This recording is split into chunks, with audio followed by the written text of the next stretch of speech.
Today's reading from the Old Testament is 2 Chronicles chapter 29, the 1st to 19. Hezekiah began to reign when he was 25 years old, and he reigned 29 years in Jerusalem. His mother's name was Abijah, the daughter of Zechariah, and he did what was right in the eyes of the Lord, according to all that David his father had done. In the first year of his reign, in the first month, he opened the doors of the house of the Lord and repaired them. He brought in the priests and the Levites and assembled them in the square on the east and said to them, "Hear me, Levites, now consecrate yourselves and consecrate the house of the Lord, the God of your fathers, and carry out the feast from the holy place.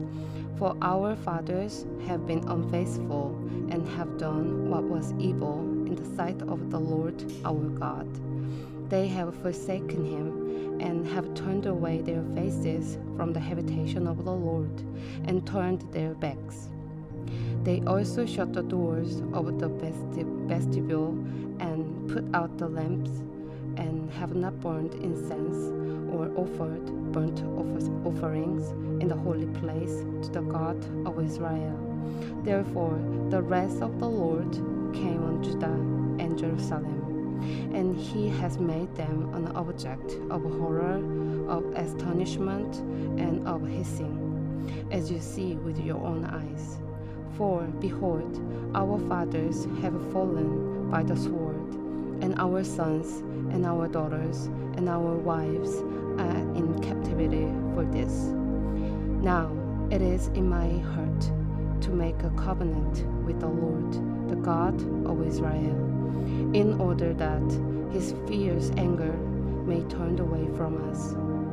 My sons, do not now be negligent, for the Lord has chosen you to stand in his presence, to minister to him, and to be his ministers, and make offerings to him." Then the Levites arose, Mahath, the son of Amasai, and Joel, the son of Azariah. Of the sons of the Kohathites, and of the sons of Merari, Kish, the son of Abdi, and Azariah, the son of Jehalelel, and of the Gershonites, Joah, the son of Jimeh, and Ethan, the son of Joah, and of the sons of Elizaphan, Shimri, and Jeuel, and of the sons of Asaph, Zechariah, and Methaniah, and of the sons of Heman, Jehuel, and Simei, and of the sons of Jeduthun, and Shemaiah, and Uzziah.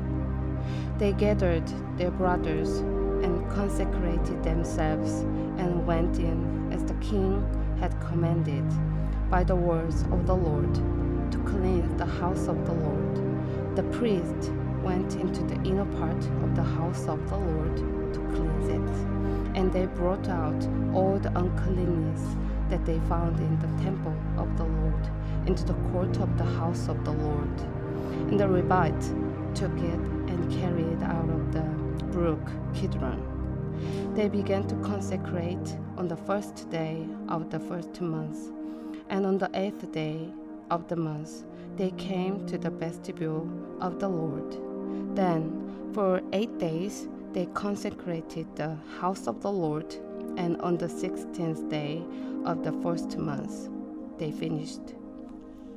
Then they went in to Hezekiah the king and said, "We have cleansed all the house of the Lord, the altar of burnt offering, and all its utensils, and the table for the showbread, and all its utensils.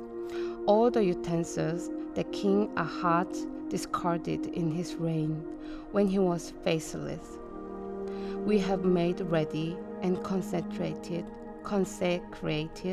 and behold, they are before the altar of the Lord. This is the word of the Lord. Amen. Today's reading from the New Testament is Hebrew chapter 9, 23 to 28.